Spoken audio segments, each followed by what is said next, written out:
본문은 예수님께서 십자가에 못 박혀 죽기 전날 밤에 있었던 사건입니다. 주님은 겟세마네 동산에서 밤에 기도를 하시다가 이제 가룟 유다의 배신으로 인해서 체포가 됩니다. 그래서 대제사장 가야바의 관저로 이게 끌려오게 되죠. 당시 유대인의 최고 의결기관 그리고 동시에 법정인 최고 법정은 사내들인 공회입니다. 이 공회원들은 모두 71명인데요.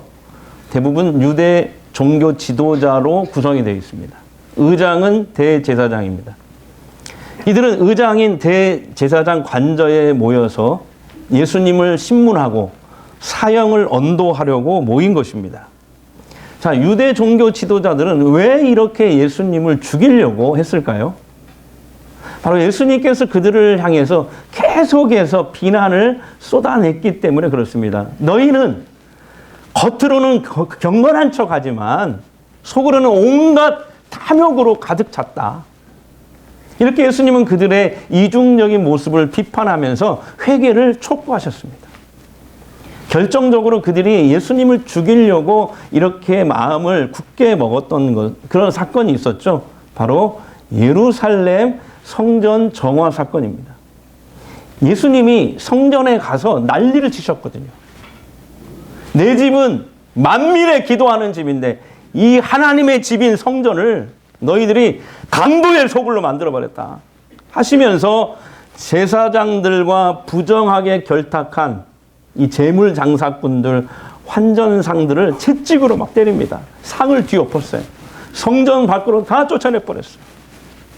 그런데 종교 지도자들은 이런 예수님의 행동을 자신들의 기득권에 도전하고 위협하는 것으로 생각한 거예요.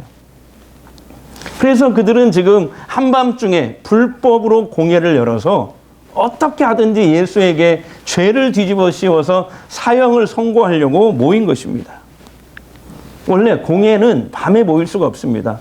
또 그리고 지금 이때가 6월절 명절인데 명절에도 모일 수가 없어요. 불법으로 모인 것이죠. 이렇게 그 밤에 사형을 선고한 후에 이제 당시에 이스라엘은 로마의 식민지였기 때문에 사형을 직접 집행할 수가 없습니다. 그래서 아침에 일찍 이 죄인 예수를 로마 총독 빌라도에게 데리고 가서 사형을 허락을 받고 사형을 집행하려고 한 것이죠. 자, 이때 제자들은 어디론가 다 도망가 버리고 없었어요. 유일하게 딱 한 명 남았는데 베드로만 남아 있었습니다. 그런데 문제는 뭐냐면은 예수님이 이렇게 체포되어서 끌려가실 때 베드로는 예수님을 아주 멀찍이 따라갔다는 거예요. 자, 본문 54절 우리 다 함께 읽겠습니다. 자, 시작. 베드로가 예수를 멀찍이 따라 대제사장의 집들 안까지 들어가서 아랫사람들과 함께 앉아 불을 쬐더라. 베드로가 예수님을 이렇게 멀찍이 따라간 것은 나는 이 예수와 아무 상관이 없는 사람이다 라는 것을 보이고 싶었기 때문에 그렇습니다. 상황이니만큼 이런 상황에서 자신이 예수의 제자라는 것이 밝혀진다면 득이 될 게 없다고 판단한 것이죠. 베드로는 불과 몇 시간 전에 주님과 마지막 만찬, 우리가 최후의 만찬이라고 하잖아요. 정확히는 6월절 만찬입니다. 그 만찬을 했어요. 몇 시간 전에. 그때 주님이 만찬을 하면서 두 가지를 예언했거든요. 가룟 유다가 나를 배신할 것이다. 그리고 또 하나가 오늘 새벽에 닭이 2번 울 때까지 베드로 너는 나를 3번 부인할 것이다. 이렇게 예언을 했어요. 그 말을 듣더니 베드로가 힘줘서 얘기했죠. 내가 주와 함께 죽을지언정 절대로 모른다고 하지 않겠습니다. 이렇게 호언장담을 했거든요. 그런데 막상 예수님이 이제 체포되고 끌려가시니까 베드로는 자신도 이제 불이익을 당하고 위험에 처할까 봐 예수님과 거리 두기를 합니다. 이렇게 멀찍이 거리를 두며 주님을 따라가는 신앙이 왜 이렇게 문제가 되냐면은 주님을 따라가다 멀찍이 주님을 거리 두고 따라가다가 나에게 손해가 되거나 해가 되는 상황이 발생하면 언제든지 베드로처럼 예수를 떠나고 버릴 수 있다는 거예요. 뒤돌아설 수 있다는 거예요. 실제로 베드로는 오늘 본문의 다음 본문 말씀을 보면은 주변 사람들이 자기를 알아보자 예수님의 예언대로 3번이나 모른다고 부인했거든요. 그냥 모른다고 한 게 아니고 한술 더 떠서 예수를 향해서 막 저주를 퍼붓고 맹세하고 도망을 쳤어요. 오늘날에도 본문의 베드로처럼 예수를 멀찍이 따르는 사람들이 있습니다. 이 사람들은요, 신앙 안으로 깊이 들어가려고 하지 않아요. 항상 경계선에 머물러 있어요. 거기 서 있어요. 그러니까 믿는 것도 아니고 안 믿는 것도 아니고 항상 어정쩡한 모습이에요. 신앙생활에 있어서 그러니까 구경꾼, 방관자로 서 있는 것이죠. 사실 이러한 적절한 거리 유지는 우리가 사회생활하는 그 방식이기도 합니다. 그러잖아요. 이 사람과 내가 가까이 할 것인가 말 것인가. 나에게 만약에 손해가 될 것 같으면 멀찍이 거리를 둡니다. 그리고 나에게 뭔가 유리할 것 같으면 어떻게든지 가까이 다가가려고 해요. 우리가 직장 생활에서도 신자인 것을 밝힐 것인지 아닌 것, 감출 것인지 고민하는 이유가 뭐예요? 내가 믿는다는 걸, 내가 예수 믿는 사람이라는 걸 밝히면 그것이 유리할지 불리할지를 계산하고 있기 때문에 그래요. 그러니까 오늘날 많은 성도들은요, 그런 것 같아요. 예수를 믿어서 내가 복 받는 것은 괜찮지만 손해를 보거나 고난을 받는 것은 원하지 않는 것이죠. 제가 여러분께 한번 묻겠습니다. 지금 여러분과 주님의 사이의 거리는 어느 정도이십니까? 가까우시나요? 아니면 베드로처럼 멀찍이 떨어져 계시나요? 오늘 자신의 신앙을 한번 체크해 봅시다. 여러분, 신앙생활은요, 교회를 몇 년 다녔는가가 중요한 것이 아닙니다. 예수님과의 거리가 중요해요. 거리. 나와 예수님과의 거리. 왜냐하면 신앙생활의 본질은 하나님과, 그러니까 주님과 친밀한 교제거든요. 기독교 신앙을 한마디로 얘기하면은 하나님과 나와의 관계예요, 관계. 관계가 신앙이에요. 주님과 친밀한 교제, 하나님과 동행하는 삶이요. 이게 기독교 신앙의 본질이거든요. 사우디 왕세자 빈살만이라는 분 아시죠? 이분이신데 미스터 에브리띵이라고 부릅니다. 발음이 좋았나요? 그러니까 못할 게 없다. 이런 뜻이 미스터 에브리띵. 그러니까 왜 그러냐면 강한 권력과 막강한 권력과 재력의 소유자이거든요. 3년 전에 우리나라에 1박 2일로 왔잖아요. 머물다 갔잖아요. 그때 사우디 아라비아 그 한 사막에 서울의 23배의 크기의 네옴시티, 네옴시티 건설을 위해서 한국과 사업 미팅을 하기 위해서 우리나라에 왔는데, 그때 놀라운 것은 1박 2일 머물다 갔는데 롯데 호텔 전체 건물을 다 빌렸잖아요. 그때 뉴스 보셔서 생각나시죠? 그리고 이제 우리나라 그 재벌들이 와가지고 그때 이제 협약을 맺었는데 그 돈이 한 40조 정도. 미미한 수준이긴 하지만 우리나라가 이 40조 정도의 그런 일들을 해줬으면 좋겠다라는 거죠. 이런 이제 협약을 맺었거든요. 근데 여러분, 빈살만은요, 이 사람은 개인 재산이 얼마냐? 2조 달러 정도래요. 2조 달러. 2조 달러 어느 정도냐면요, 이거예요. 매일 140억씩 써도 500년을 쓸 수 있는 돈. 여러분이 안 놀랬으면 제가 오늘도 안 놀래시네요 이렇게 하려고 했는데 센스가 그냥 이제는 많이 좋아지셨어요. 한 두 분 정도만 안 놀랬어요. 다시 할게요. 그분들을 위해서. 매일 140억씩 써도 500년을 쓸 수 있는 돈을 가지고 있대. 하지만 그는요, 이 사람은 권력 승계 서열상 왕세자가 될 수 없어요. 사우디아라비아의 왕세자가 될 수 없거든요. 그런데 그에게 이런 기회가 주어진 것은 그의 어머니의 지략 때문이라고 합니다. 어머니는 어릴 때부터 이 빈살만에게 한 가지 원칙을 철칙으로 지키게 했대요. 그게 뭐냐면 아버지와의 점심 식사 자리에 항상 참석하는 것. 어린 빈살만이 항상 아버지와 점심 식사를 함께 앉도록 하는 것이었어요. 다른 건 몰라도 이 명령만큼은 빈살만이 절대 어길 수가 없도록 했어요. 그러니까 매일 점심 식사 시간에 주고받는 일상의 이 아버지와의 대화를 통해서 그와 부친은 강력한 친밀감이 형성이 된 거예요. 그리고 이제 빈살만이 이 사람이 성장했을 때 그는 다른 형제들처럼 해외 유학을 가지 않습니다. 왜 그래요? 아버지와의 단절의 시간을 만들지 않기 위해서래요. 결국 사우디아라비아의 왕자는 가장 친밀한 아들 이 빈살만에게 넘어간 것입니다. 그렇습니다. 하나님도 마찬가지죠. 하나님과 항상 얼굴을 대하면서 친밀함을 형성하는 것. 그것이 어떻게 보면 가장 강력한 능력이에요. 하나님 앞에서 많은 시간을 보내면서 얼쩡거리는 신앙. 하나님 나 왔어요. 하나님 나 왔어요. 예. 얼쩡거리는 신앙. 이런 신앙이야말로 거룩한 능력입니다. 자, 오늘 본문에서 베드로의 모습과 대조가 되는 예수님의 모습을 볼 수가 있습니다. 주님은 지금 사내들인 공회에 밤에 불법으로 체포되어 끌려와서 혹독한 신문을 받고 계십니다.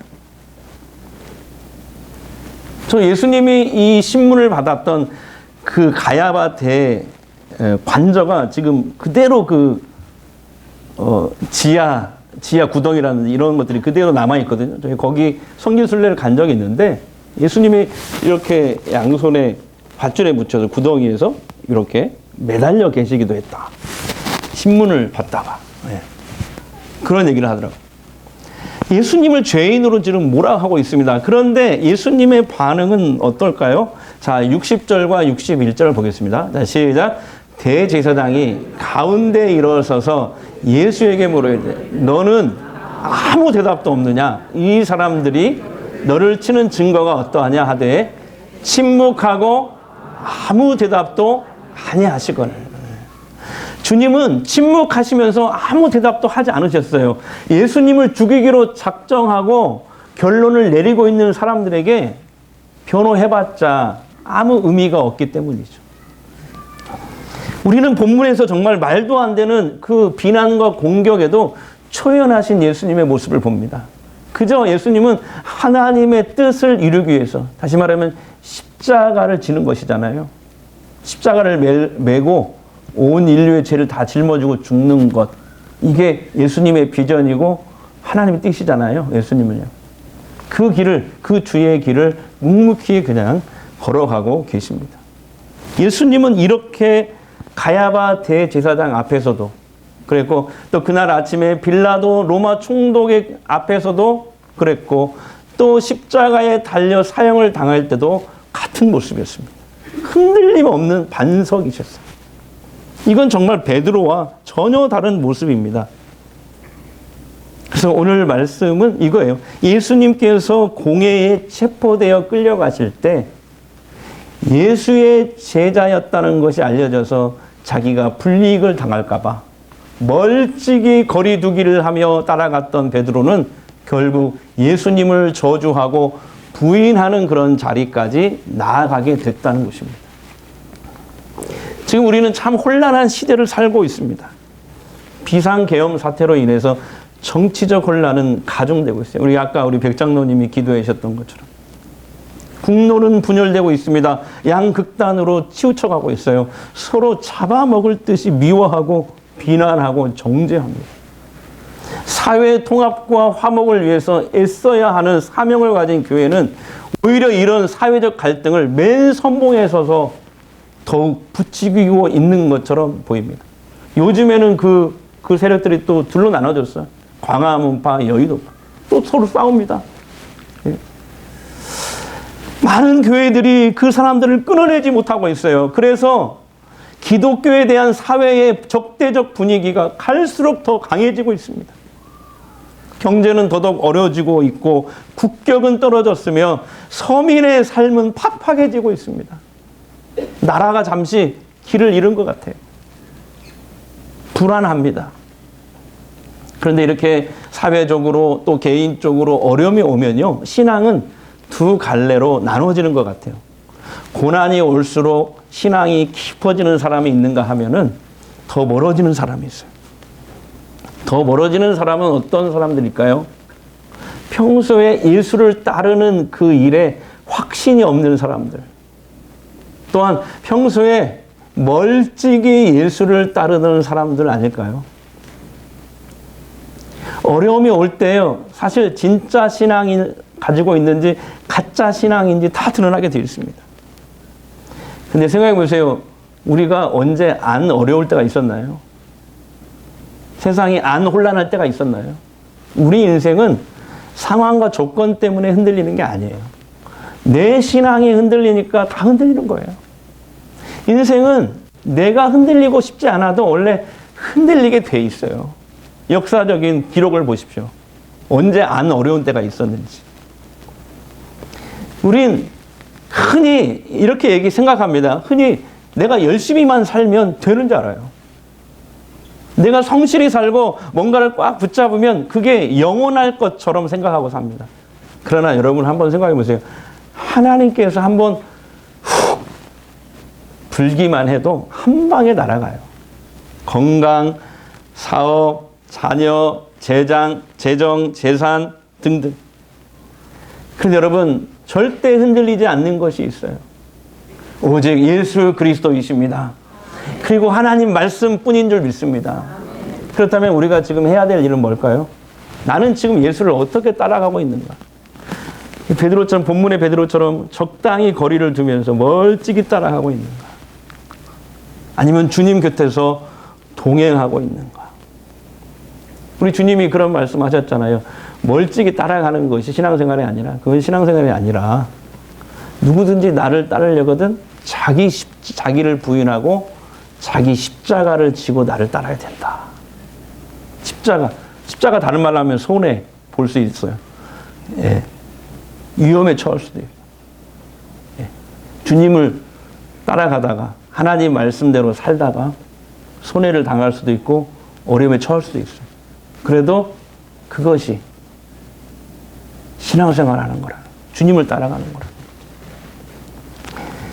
여러분 자신의 신앙을 한번 점검해 보십시오. 사람들 눈치 보지 마시고 좋은 기회와 조건을 찾지 마시고 오직 예수를 따르기로 결단하시길 바랍니다. 힘들 때도 손해를 볼 때도 있지만 고난이 찾아올 수도 있지만 그 길만이 생명의 길이요 사는 길인 줄 믿습니다. 나는 생명이요 부활이니 나로 말미암지 않고는 아버지께로 올 자가 없느니라. 이왕 예수 믿는 바에 멀찍이 말고 바짝 따라가시기 바랍니다. 마태복음에 예수님이 이런 말씀도 하셨어요. 누구든지 사람들 앞에서 나를 시인하면 나도 너희를 하나님 앞에서 시인할 것이요. 그러나 너희가 사람들 앞에서 나를 부인하면 나도 언젠가 하나님 앞에서 너희를 모른다고 할 것이다. 굉장히 무서운 말씀하셨어요. 어떤 섬에 말 못하는 한 청년이 있었습니다. 섬에서는 아무도 이 청년과 결혼할 사람이 없는 거예요. 어느 날 육지에서 어느 아가씨를 소개받았는데 이 아가씨는 얼굴이 막 곰보예요, 곰보. 쉽게 말하면. 곰보가 핀 여자예요. 이 두 사람이 이제 결혼을 합니다. 그래서 아들 셋을 낳고 딸 하나를 낳았어요.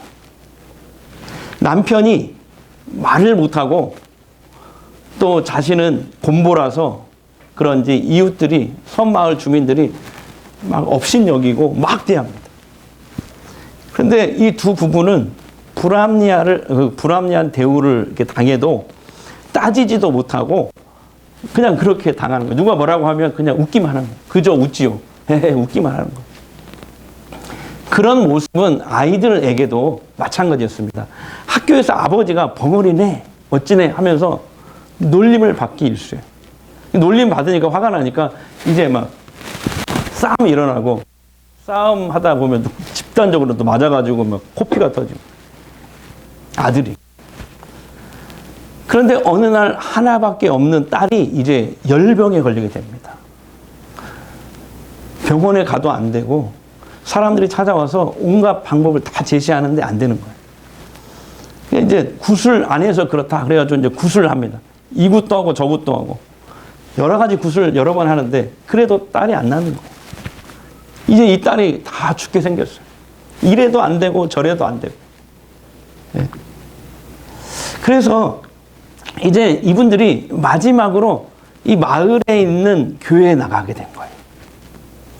기도를 할 줄 모르니까 어쨌든 내 딸을 살려달라고 간절히 주님께 매달리기 시작합니다. 그런데 놀라운 일이 있습니다. 그때부터 딸이 열이 떨어지기 시작하더니 어느 순간에 다 나와버린 거예요. 할렐루야.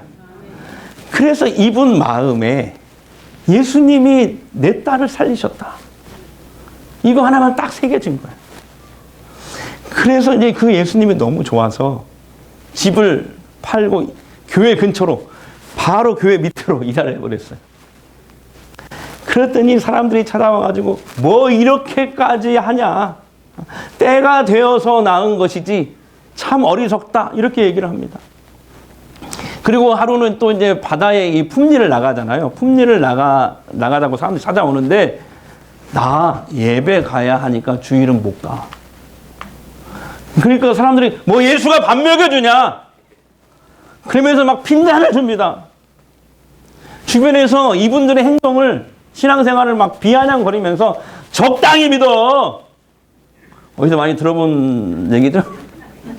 적당히 믿어. 적당히. 훈수두기 일수입니다. 일이 있을 때마다 이렇게 나무라듯이 왜 이렇게 어리석게 살아? 교회와 좀 멀찍이 거리를 둬. 라고 말을 합니다. 그러나 이 두 부부는 한글도 몰라요. 딱 하나만 잡았어요. 내 딸을 살리신 분은 예수님이다. 이것만 붙잡은 거예요. 누가 뭐래도 나는 이것만 붙잡는다. 그래서 어떤 소리를 들어도 웃기만 하는 거예요. 사람들이 막 욕을 하고 적당히 믿어 별소리 다 해도 그냥 웃기만 하는 거예요. 그렇게 예수님께 딱 달라붙어서 교회를 섬깁니다. 그랬더니 한글은 몰라도 찬송가는 다 알게 됐어요. 어느 순간에. 그리고 한글은 몰라도 많은 말씀을 알 수 있게 됐어요. 마을에서는 여전히 무시당하기 일쑤지만 교회 안에서는 권사님이 되어서 존경받는 어른이 되었습니다. 또 그 자녀들은 마을에서 놀림받던 아이들이었지만 교회 가서 치유를 받고 자존심이 세워지게 된 거예요. 결국 그 자녀들이 장성해서 그 섬의 유지가 됩니다.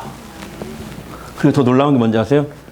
두 아들은 한 날, 한 시간에 장로가 됩니다. 제가 그 섬교회에서 5년간 목회했을 때 그 권사님의 두 아들 형제가 장로님이 되셨습니다. 백장로님 한 분만 놀리시네요. 그래서 어제도 다른 일로 전화가 오셨더라고요. 그래서 갑자기 생각나가지고 지금은 뭐 적당히 믿으라 말하던 마을 사람들이 이 권사님을 말할 때 어떻게 말하는지 아세요? 저 집은 예수 믿고 복 받은 집. 예수를 가까이에서 복 받은 여자라고 말을 합니다.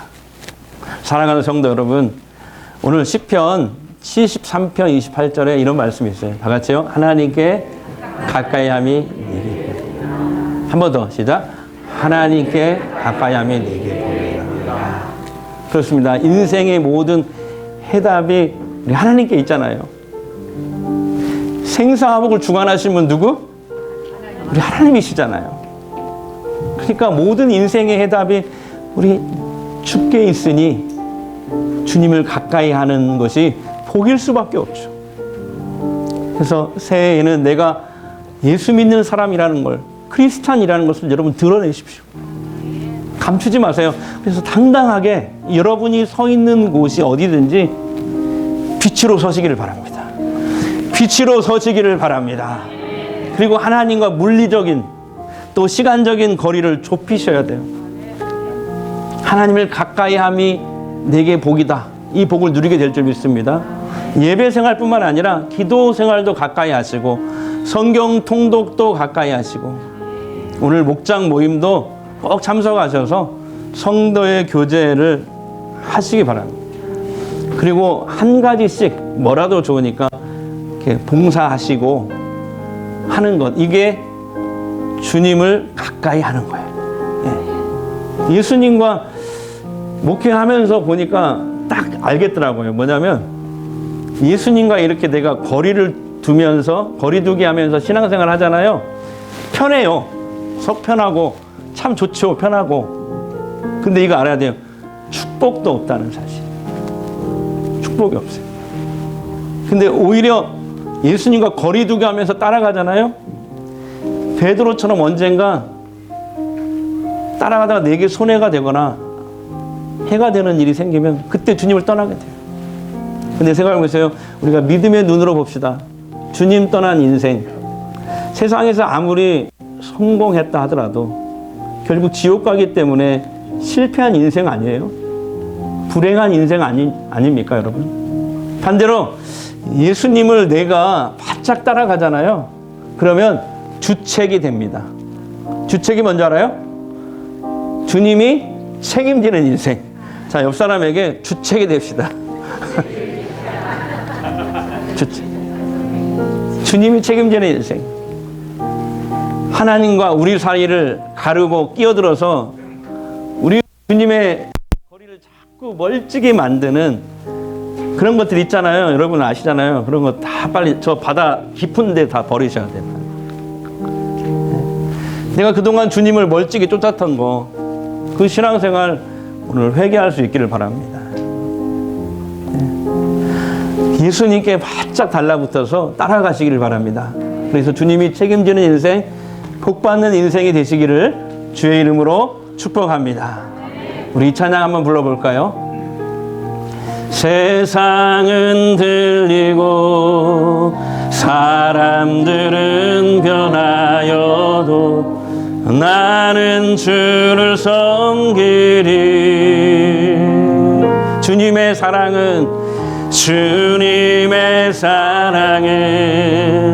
영원히 변하지 않네.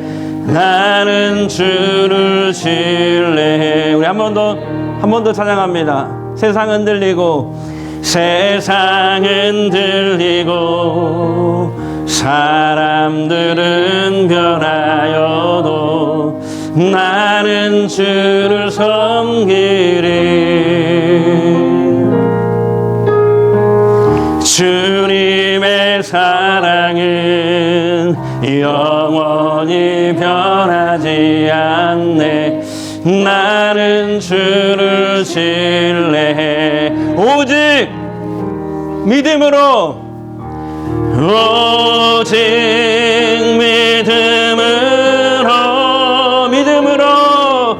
믿음으로 내가 살리라. 아멘. 오직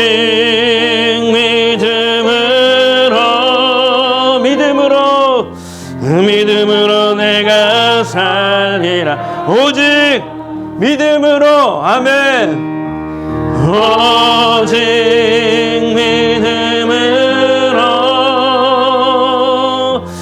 믿음으로 내가 살리라. 오직